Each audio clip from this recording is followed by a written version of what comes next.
अस्सलाम वालेकुम नाजरीन, एक नए व्लॉग के साथ आपकी खिदमत में हाजिर है। नाजरीन, सियासी मंजरनामा हर गुजरते पल के साथ तब्दील हो रहा है।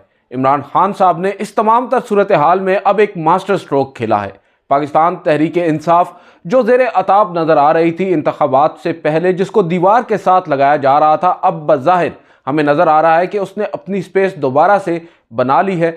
जो सियासी मंजरनामा मैं कह रहा हूँ कि तब्दील हो रहा है, उसकी एक बुनियादी वजह यह है कि इंतखाबात में सबसे पहले तो पाकिस्तान तहरीक इंसाफ ने अब कह सकते हैं कि तारीखी धांधली के बावजूद एक अक्सरियत हासिल की है पार्लिमान में, न सिर्फ वफाक में बल्कि मुख्तलिफ सूबों में। खैबर पख्तूनख्वा में तो उन्होंने 2/3 अक्सरियत हासिल कर ली है।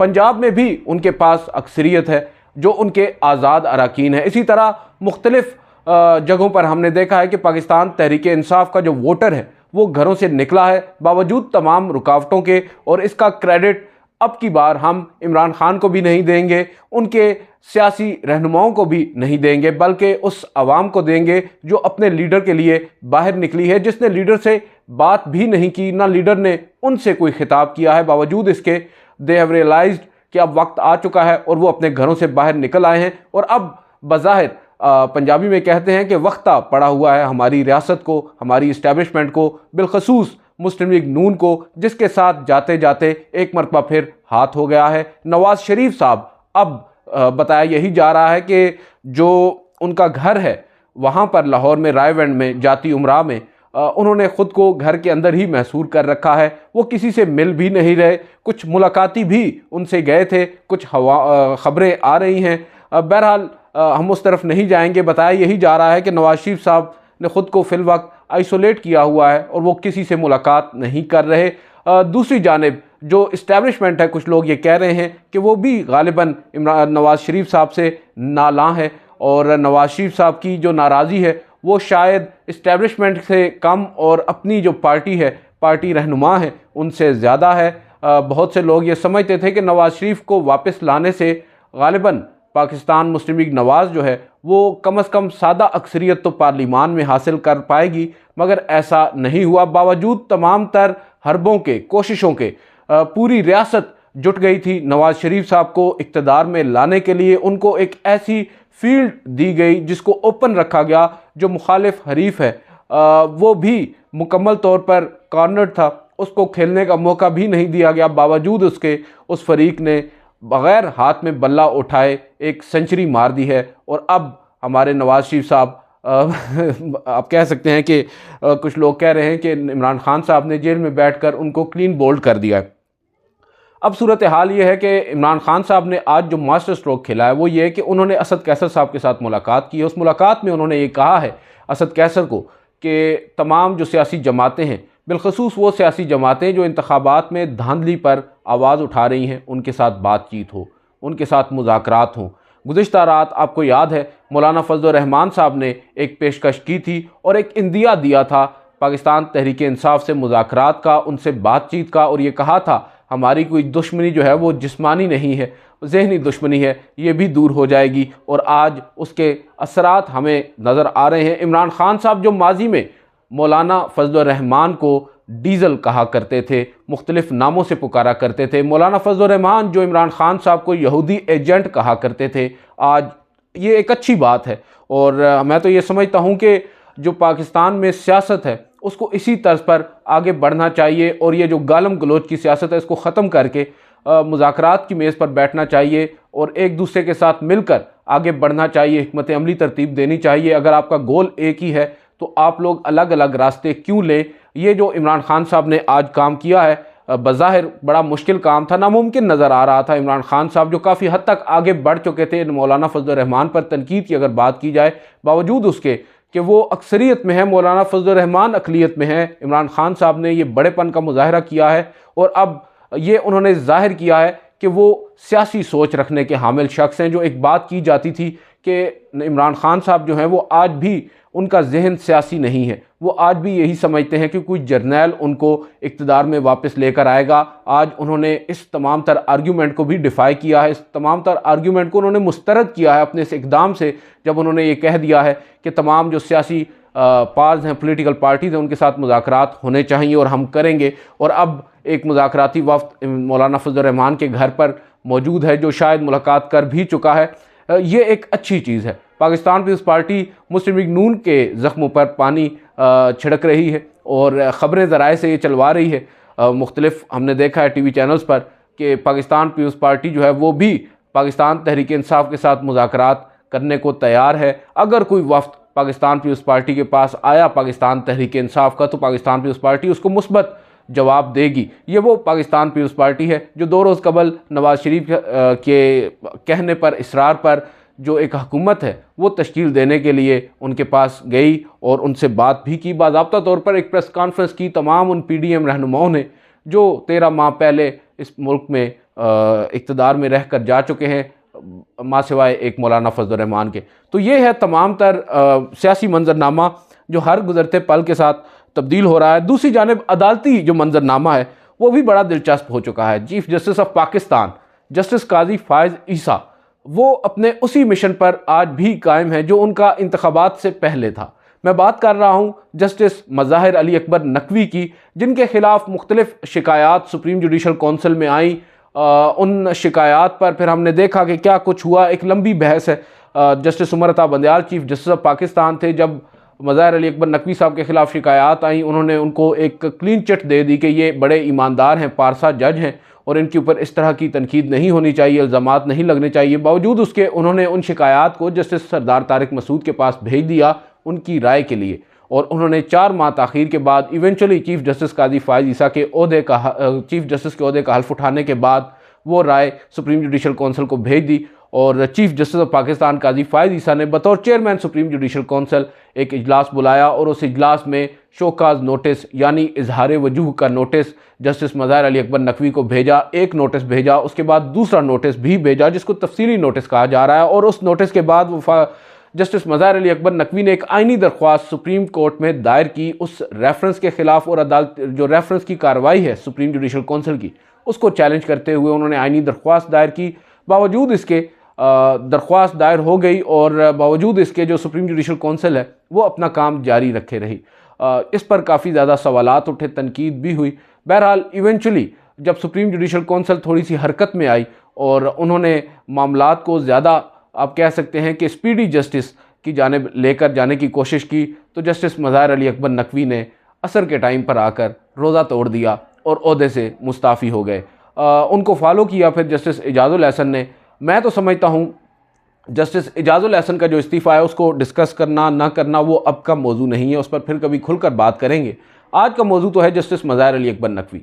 मैं पहले दिन से इस बात पर कन्विंस्ड हूँ कि जो रेफरेंस उनके ख़िलाफ़ आया है वो उनकी उस मुबैना करप्शन की बुनियाद पर नहीं आया, वो उनके जो मुख्तलिफ उनके ऊपर इल्ज़ामात लगाए गए और जो ग़ालिबन आज तो काफ़ी हद तक हम भी कन्विंस्ड हुए हैं जो इल्ज़ामात हैं वो हमें दुरुस्त भी मालूम होते हैं। अभी ऑब्वियसली वन साइडेड स्टोरी सामने आई है, लेकिन फिर भी बहुत सा सब्सटेंस है। मैंने कभी भी इसके मेरिट्स को डिस्कस नहीं किया। आज क्योंकि पब्लिक हेयरिंग हुई है, ओपन कोर्ट में हुई है, लिहाजा उन मेरिट्स पर आज आपको बताएंगे कि वहाँ पर क्या हुआ और क्या क्या इल्ज़ामात थे, कौन कौन से गवाहान आए हैं जिन्होंने जस्टिस मज़ाहिर अली अकबर नकवी से कुछ अहम इंकशाफात किए हैं। लेकिन सबसे अहम बात यह है कि आज मुझे कम अज़ कम बहुत से लोग मुझसे इख्तिलाफ भी करेंगे, लेकिन मैं ये उस दिन भी भांप गया था कि जस्टिस मज़ाहिर अली अकबर नकवी ने जब इस्तीफ़ा दिया है, बावजूद इसके कि वो ये समझते थे कि उनका मजबूत केस था, क्यों कर उन्होंने इस्तीफ़ा दिया है। शायद बहुत से लोग जो ये बात करते थे कि उन्हें अपनी पेंशन बचाना थी, उन्हें अपनी इज़्ज़त बहाल रखना थी, लिहाजा उन्होंने बेहतर यही जाना कि ये सुप्रीम जुडिशल कौंसिल कल को इनके ख़िलाफ़ अगर फाइंडिंग दे देगी तो उनके ऊपर एक स्टिग्मा लग जाएगा और मुनासिब यही है कि वो अपने ओहदे से मुस्ताफ़ी हो जाएं। बहुत सी जहाँ तक हमारी अंडरस्टैंडिंग है, ये बहुत से लीगल माइंड्स भी ये बात कर रहे हैं, इवन दो सीनियर लॉयर्स भी, वो ये समझते हैं कि justice Mazahir Ali Akbar Naqvi to some extent was guilty. Having said that, अब सूरत हाल ये है कि हम जस्टिस मज़ाहिर अली अकबर नकवी पर तो जो तनकीद करनी है वो कर ही रहे हैं। असल मुद्दा ये है कि chief justice of Pakistan justice Qazi Faez Isa एक जानिब ये सुप्रीम कोर्ट ऑफ पाकिस्तान के ही 2 रुकनी बेंच ने फैसला दे रखा है कि आर्टिकल 209 के तहत जो रिटायर्ड जजेज़ हैं या जो जजेज़ अब सर्विस में नहीं हैं, मुस्ताफ़ी हो चुके हैं, उनके खिलाफ कार्रवाई नहीं कर सकती। अब ये सुप्रीम कोर्ट के एक बेंच का फैसला है जिसे हेड कर रहे थे जस्टिस एजाजुल एहसन और उस बेंच में दूसरे मेंबर थे जस्टिस मुनीब अख्तर। जो फैसला तहरीर किया वो भी जस्टिस मुनीब अख्तर ने किया था, और ये गुज़िश्ता साल की ही बात है, अप्रैल 2023 की। अब उस फैसले के बाद ये बात बिल्कुल वाज़ेह है कि जो सुप्रीम जुडिशल कौंसिल है वो रिटायर्ड जजेस के ख़िलाफ़ कार्रवाई नहीं कर सकती।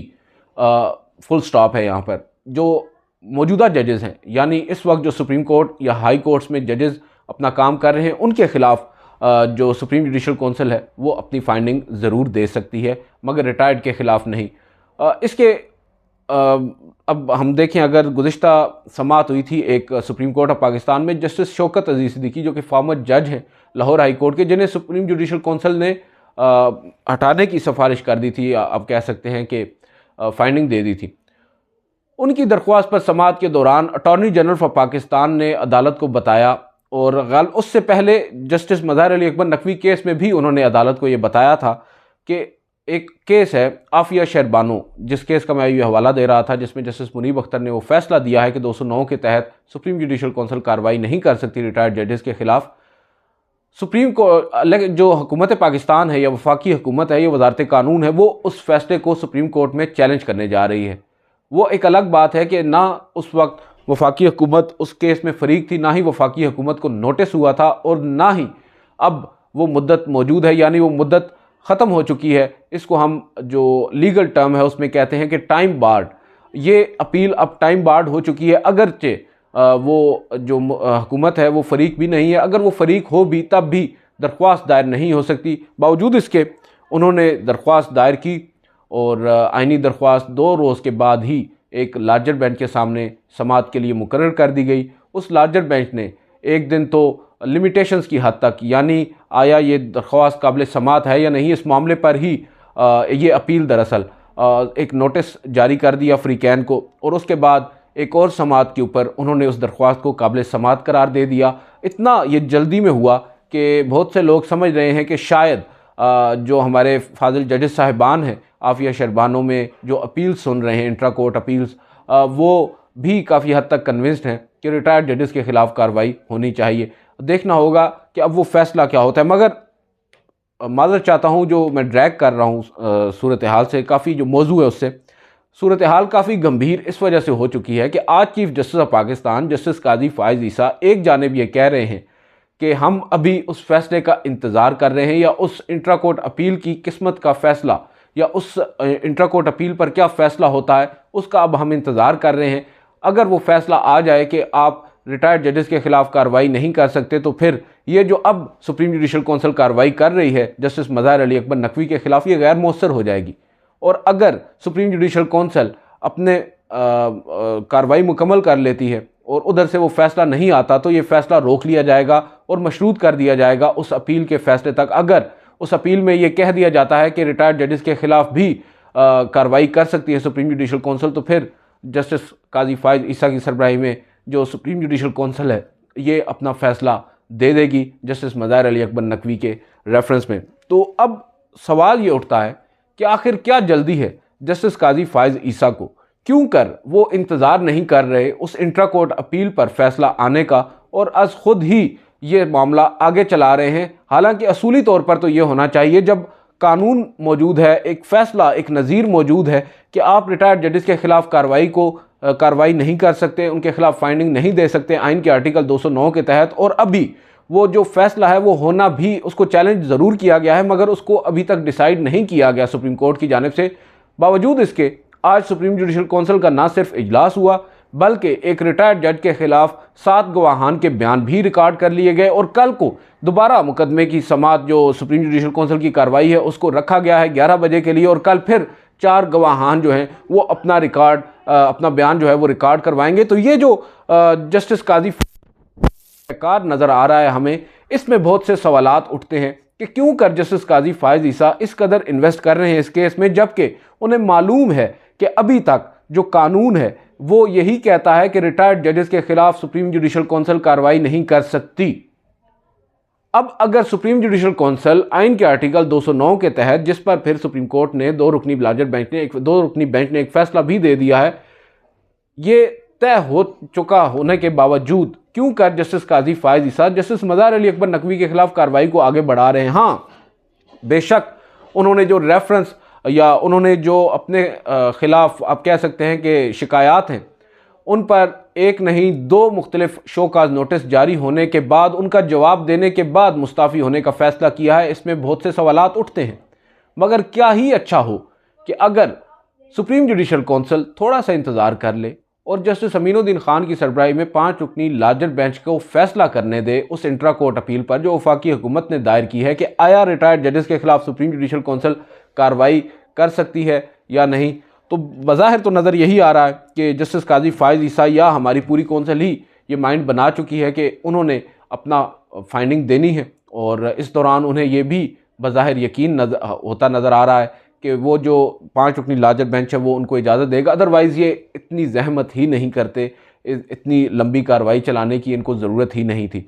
आज की जो कार्रवाई हुई है वो बड़ी हैरान कुन है। आज की कार्रवाई में मुख्तलिफ जो 7 गवाहान हैं उन्होंने अपने बयानात कलमबंद करवाए हैं। जो असल में जो इल्ज़ाम है वो ये है कि जस्टिस मज़ाहिर अली अकबर नकवी ने चौधरी शहबाज नामी एक शख्स जो लाहौर की एक सोसाइटी है फोर्ट्रेस स्टेडियम के सामने, saint John's park society I guess, उसमें 4 कनाल का एक प्लॉट जो है वो ख़रीदा है और उसकी जो एक्चुअल मालियत है वो 25 से 30 करोड़ के दरमियान है, जबकि जस्टिस मज़ाहिर अली अकबर नकवी ने 13 करोड़ में वो प्रॉपर्टी ख़रीदी है। और जो एवेलुएटर्स थे मुख्तलिफ बैंक्स के साथ, जो रजिस्टर्ड एवेलुएटर्स हैं प्रॉपर्टी के, वो दोनों भी यहाँ पर आए और उन दोनों को ग़ालिबन सुप्रीम जुडिशल कौंसिल ने हायर किया। उन्होंने अपनी अपनी फाइंडिंग्स दी, अपना अपना जो इवैल्यूएशन है वो अदालत को बताई। एक ने उसकी वैल्यू 25 करोड़ बताई और दूसरे ने 27 करोड़ बताई। उसके बाद ये सवाल उठता है कि क्यों कर जस्टिस मज़ाहिर अली अकबर नकवी को एक नहीं दो नहीं बल्कि तकरीबन 13 करोड़ कम में एक प्रॉपर्टी दी जा रही है, और वो भी लाहौर शहर के अंदर। उसके बाद उसमें एक और जो डेवलपमेंट हुई वो ये कि जस्टिस मज़ाहिर अली अकबर नकवी ने जिस शख्स से ये प्रॉपर्टी ख़रीदी है उसकी अहलिया के नाम पर यह प्रॉपर्टी थी, जो इस दुनिया से रुखसत हो चुकी हैं, और उनके 3 बच्चे हैं जो माइनर्स हैं, यानी जो 18 साल के भी नहीं हैं। और ये अलग बात है कि जब ये सूट फाइल किया गया कि जो मालियत है उसकी वो उनके बाप की है या उनको मुंतकिल की जाए एज देयर गार्डियन, उनके जो वालिद साहब हैं, जो मेन जिसमें कह सकते हैं जिनके साथ सौदा किया है जस्टिस मज़ाहिर अली अकबर नकवी ने, उन्होंने जो सूट फाइल किया है सिविल कोर्ट के अंदर, उन्होंने भी वहाँ पर झूठ बोला है। उन्होंने भी ये नहीं बताया कि मेरे 3 बच्चे हैं, उन्होंने बताया कि मेरा 1 बेटा है। और ये आज उन्होंने सुप्रीम जुडिशल काउंसिल में एडमिट किया है कि उन्होंने अदालत के अंदर झूठ बोला है, बयान हल्फी पर झूठ बोला है। बल्कि जो 2 गवाहान उन्होंने अपने हक में लेकर गए थे, जिन्होंने बयानात दिए थे इनके हक में सिविल कोर्ट के अंदर, उन्हें भी मालूम था कि मेरे 3 बच्चे हैं, उन्होंने भी झूठ बोला है, कहा है कि इसका 1 बेटा है। अब एक तो ये बड़ा इंपॉर्टेंट इसमें पहलू है, और इसके ऊपर जस्टिस सरदार तारिक मसूद ने मेरी दानिश में तो इस रेफरेंस को ही उड़ाकर फेंक दिया है। उन्होंने कह दिया है कि जब एक शख्स जो अब जिसके इल्ज़ामात पर या जिसके बयान पर ये पूरा रेफरेंस टिका हुआ है, वो खुद ही अदालत के अंदर झूठा करार दे दिया गया और उसने एडमिट कर लिया है कि उसने झूठ बोला है, बददयांती की है, कैसे ये रेफरेंस आगे चल सकता है। बहरहाल थोड़ा सा आगे बढ़ते हैं। जस्टिस मज़ाहिर अली अकबर नकवी ने भी काफ़ी कारनामे किए हैं। जो चौधरी शहबाज नामी शख्स है उसने अदालत को बताया है कि उनके जो साहबजादे थे जस्टिस मज़ाहिर अली अकबर नकवी के, उन्होंने ये बताया, जब उनको ये बताया गया कि मेरे 3 बेटे हैं, 1 बेटा नहीं है, क्योंकि मुआहदा जो हो रहा था वो चौधरी शहबाज और उनके बड़े बेटे के साथ हो रहा था, 2 बच्चों का जिक्र नहीं था। हालांकि असल मालिक वो 3 बच्चे थे, वो शख्स खुद नहीं था। लेकिन फिर भी जो सेल डीड तैयार की गई उसमें सेल डीड तैयार करने से पहले ये बताया गया उनके साहबजादे को, जो ग़ालिबन मुसलसल राब्ते में थे, कि मज़ाहिर नकवी साहब को बताएं कि मेरे 3 बच्चे हैं। उन्होंने कहा कि ये बाद में करेंगे, क्योंकि 30 जून थी उस वक़्त ग़ालिबन, कि 30 जून के बाद जो टैक्सेस हैं और जो मुख्तलिफ़ फ़ीसेस हैं वो बढ़ जाएंगी, लिहाजा हमें उससे पहले पहले ये सेल डीड जो है इसको कंप्लीट करना है। और जस्टिस मज़ाहिर अली अकबर नकवी को बकौल चौधरी शहबाज के उन्होंने बताया कि मेरे 3 बच्चे हैं। ये जानते हुए जस्टिस मज़ाहिर अली अकबर नकवी ने वो सेल डीड की और उन 2 बच्चों को उन्होंने भी नज़रअंदाज किया। ये असल केस है। इसके बाद जो एक और इम्पॉर्टेंट आस्पेक्ट है वो ये है कि तकरीबन 13 करोड़ की पेमेंट की गई। जो बयाना दिया गया वो 8 करोड़ का दिया गया जस्टिस मज़ाहिर अली अकबर नकवी की जानिब से, जिसमें से 3 करोड़ तो कैश की सूरत में दिया गया और 5 करोड़ पे ऑर्डर की सूरत में दिया गया। जो पे ऑर्डर दिया गया है 5 करोड़ को, 5 करोड़ का अस्करी बैंक का पे ऑर्डर है। उस पे ऑर्डर के नीचे ये लिखा हुआ है कि ये पे ऑर्डर है पार्क व्यू सिटी, ग़ालिबन मैं नाम भूल ना जाऊं, लेकिन मेरे ख्याल से वो एक मिनट मुझे दीजिएगा, मैं चेक कर लेता हूँ। वो एक हाउसिंग सोसाइटी है, उसकी जानिब से वो पे ऑर्डर था जो जस्टिस मज़ाहिर अली अकबर नकवी को जस्टिस मज़ाहिर अली अकबर नकवी ने उस शख्स को दिया है। और